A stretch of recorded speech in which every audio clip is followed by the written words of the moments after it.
Hello friends, এই ভিডিওটোত আজি মই আপোনাক এটা অতি ইন্টাৰেষ্টিং ট্ৰিক শিকাম যেটোৰ সহায়ত আপুনি মাল্টিপল কন্টেক্ট নাম্বাৰ মানে এটা দুটা নহয় হাজাৰ হাজাৰ কন্টেক্ট নাম্বাৰ 1 মিনিটৰ ভিতৰত আপোনাৰ মোবাইলত সেভ কৰিব পাৰিব কেতিয়াবা আপুনিও সাগে বিজনেস কন্টেক্ট নাম্বাৰবোৰ এক্সেল ফাইলত এন্ট্ৰি কৰি কম্পিউটাৰত ৰাখি থয় আৰু যেতিয়া সেই আটাইবোৰ কন্টেক্ট নাম্বাৰত WhatsApp কৰিব লগা হয় বা কল কৰিব লগা হয় তেতিয়া আপুনি এটা এটা কৈ নাম্বাৰবোৰ চাই আপোনাৰ মোবাইলত সেভ কৰি ল'ব লগা হয় আৰু তাৰ ফলত আপোনাৰ বহুখিনি মূল্যৱান সময়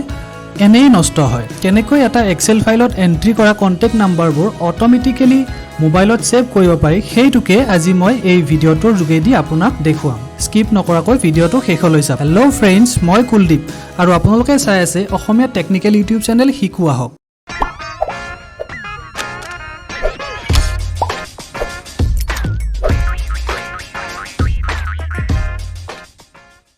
প্ৰথমে আপুনি জিমেইলত গৈ আপোনাৰ ইমেইল আইডিটোৰে ইয়াত লগইন কৰি ল'ব লাগিব এটো চাওক মই মোৰ জিমেইল আইডি এটাৰে ইয়াত লগইন কৰি লৈছো জিমেইলত তাৰ পিছত এই ছটা ডট যে আছে এইখিনিত ক্লিক কৰি দিয়ক ইয়াতে চাওক কন্টেক্টস বুলি এটা অপচন পাব তাত ক্লিক কৰি দিয়ক ইয়াতে চাওক ক্ৰিয়েট কন্টেক্ট প্ৰথম অপচনটোত ক্লিক কৰি দিয়ক এতিয়া ইয়াত আপুনি গৈ ফাৰ্স্ট নেম লাষ্ট নেম এনেকে যেনেকে আপুনি মোবাইলত কন্টেক্ট বিলাক সেভ কৰে ঠিক তেনেকে ইয়াতো আপুনি এনেকে সেভ কৰিব পাৰিব মই নামটো এটা দি ললো তাৰ পিছত মই মোবাইল নাম্বাৰটো তলত দিম ইয়াতে ফাৰ্স্ট নেম লাষ্ট নেম বাকি গোটেই বিলাক ডিটেইল আপুনি দিব পাৰে ইমেইল এড্ৰেছ দিব পাৰে ঠিক আছে মোবাইলত যেনেকে এন্ট্ৰি কৰি আপুনি তেনেকে কৰিব পাৰে তো ইয়াতে মই এনে এটা মোবাইল নাম্বাৰ এক্সাম্পল হিচাপে মই দি লৈছো এতিয়া মই এটো সেভ কৰি দিলো এই কন্টেক্টটো চাও সেভ হৈ গল যেনেকে মোবাইলত সেভ হয় তেনেকে ইয়াতে সেভ হৈ গল এতিয়া চাওক এই তিনিটা ডট দেখিছে ইয়াত এটা বুটাম আছে আপোনাৰ এক্সপোৰ্ট বুলি আৰু তাত নগৈ আপুনি চাওক এই লেফট সাইডে চাওক ইয়াতে ইম্পোৰ্ট আৰু এক্সপোৰ্ট দুটা অপচন আছে দেখিছেনে ইয়াতে আপুনি এক্সপোৰ্ট বোলা মেনুটোত ক্লিক কৰি দিয়ক তাৰ পিছত চাওক ইয়াতে এইখন আপোনাৰ অপচন আহিব ইয়াতে আপুনি গুগল CSV ফৰমেটত আপুনি ফাইলটো এক্সপোৰ্ট কৰিব লাগিব আৰু এক্সপোৰ্টত ক্লিক কৰাৰ লগে লগে এই ফাইলটো নিজে নিজে এক্সপোৰ্ট হৈ ডাউনলোড হৈ গল ঠিক আছে তো মই এই ফাইলটো ক্লিক কৰিলো এই ফাইলটো ডাউনলোড হৈ গৈছে আৰু ইয়াক মই ডেস্কটপত পেষ্ট কৰি লৈছো এতিয়া মই ইয়াক এডিট কৰিম বাকি থকা কামখিনি কৰিম ঠিক আছে ফাইলটো মই ওপেন কৰি ললো এয়া চাওক ইয়াতে বিভিন্ন কলম আছে যেনেকৈ আমাৰ মোবাইলত দেখায় ঠিক তেনেকৈ বিভিন্ন কলম আছে নেম এড্ৰেছ আদি কৰি বিভিন্ন ধৰণৰ আছে তো ইয়াত চাওক গিভেন নেম বুলি এটা কলম আছে তো গিভেন নেমত আমি কি কৰিব লাগিব আমাৰ কন্টেক্টৰ নেমবিলাক ইয়াতে দিব লাগিব মই অলৰেডি এক্সেল শীট এটা বনাই থৈ দিছিলোঁ যেনেকৈ আপোনাক কৈছিলোঁ মই যে কম্পিউটাৰত চেভ কৰি থোৱা এক্সেল ডাটাৰ পৰা আপুনি কেনেকৈ চেভ কৰিব পাৰে সেইটো এতিয়া মই দেখুৱাই আছোঁ আপোনাক তো কন্টেক্ট লিষ্টৰ পৰা মই কন্টেক্ট নামখিনি কপি কৰি ললো আৰু ইয়াতে মই এইখিনি এতিয়া পেষ্ট কৰি দিম কন্ট্ৰোল V মাৰি দিলো পেষ্ট হৈ গল অকমান কলমটো ডাঙৰ কৰি দিছো এয়া চাওক গিভেন নেমত গোটেই নামবিলাক মই ইয়াতে পেষ্ট কৰি ললো এতিয়া মই লাহেকে স্ক্ৰল কৰি এইটো ফালে আহিলো ৰাইট সাইডে ইয়াতে চাওক ইয়াতে আপোনাৰ গ্ৰুপ নেম আছে ঠিক আছে যেনেকৈ আপুনি ফোনত ফোন নাম্বাৰ 1 2 এনেকৈ থাকে ইয়াৰো থাকিব তেনেকৈ তো মই এতিয়া কন্টেক্ট নাম্বাৰখিনি কপি কৰিম সিলেক্ট কৰিলো গোটেইখিনি কন্ট্ৰোল C মাৰিলো এইখিনি কপি হৈ গল ৰাইট ক্লিক কৰি কপিত ক্লিক কৰিলেও কপি হ'ব কন্ট্ৰোল C কৰিলেও কপি হ'ব আৰু ইয়াত গৈ মই ইয়াত ৰাইট ক্লিক কৰি পেষ্টত ক্লিক কৰি দিলো এয়া চাওক কন্টেক্ট নাম্বাৰখিনি মই ইয়াতে পেষ্ট কৰি দিলো ঠিক আছে নেক্সট ইয়াতে এইটো কপি কৰি যেটো গ্ৰুপ নেম এটা গ্ৰুপতে গোটেইখিনি কন্টেক্ট ৰাখিম মই ঠিক আছে ইমানখিনি ৰো এণ্ড কলম মই সিলেক্ট কৰি ললো লৈ তাতে পেষ্ট কৰি দিলো কন্টেক্ট গ্ৰুপটো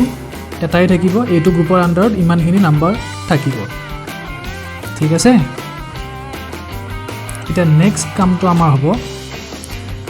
ইয়াতে আগৰ শীটটোৰ পৰা মই কপি কৰি আনিছিলোঁ যে সেইকাৰণে ৰো এণ্ড কলম বিলাক আহি আছে বৰ্ডাৰ বিলাক তো মই বৰ্ডাৰ বিলাক নান কৰি দিম হয়তো সাপোৰ্ট নকৰিবও পাৰে মোবাইলত তেনেকৈ থাকিলে তো টেবুলখিনি মই আঁতৰাই দিলোঁ হৈ গ'ল এতিয়া ফাইলটো আপুনি সেভ কৰিব লাগিব কিন্তু সেভ কৰাৰো আপোনাৰ এটা সিস্টেম আছে এক্সেল ফাইল হিচাপে সেভ কৰিলে নহব আপুনি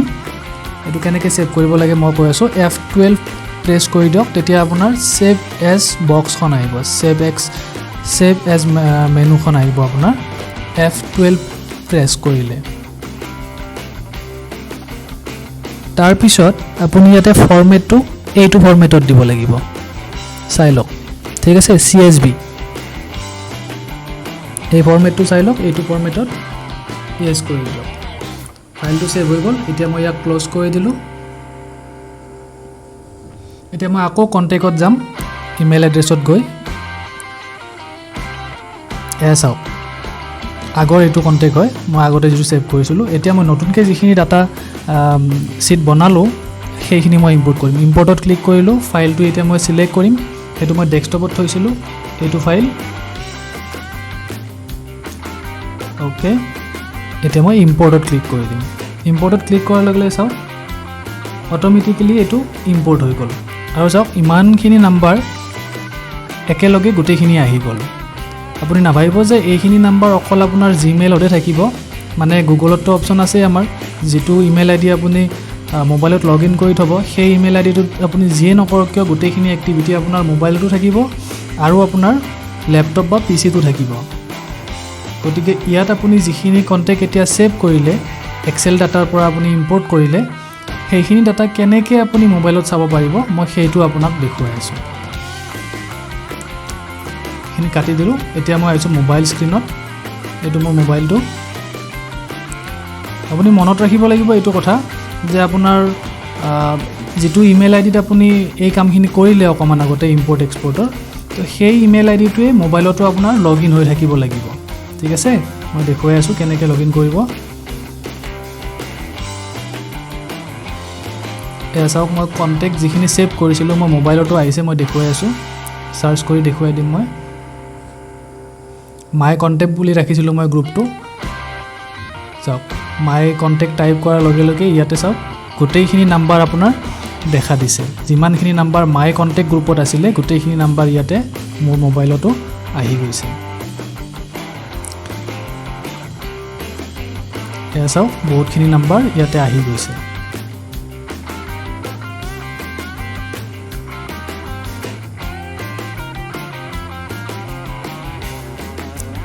ইয়াতে আপুনি এডিটো কৰিব পাৰে যেনেকৈ মোবাইলত আপুনি এডিট কৰে ঠিক তেনেকৈ আপুনি মোবাইলত ইম্পোৰ্ট হোৱাৰ পিছত এইখিনি আপুনি মোবাইলতে বেলেগ কন্টেক্টবিলাক যেনেকৈ এডিট কৰিব পাৰে ডিলিট কৰিব পাৰে গোটেইখিনি আপুনি ইয়াত কৰিবও পাৰিব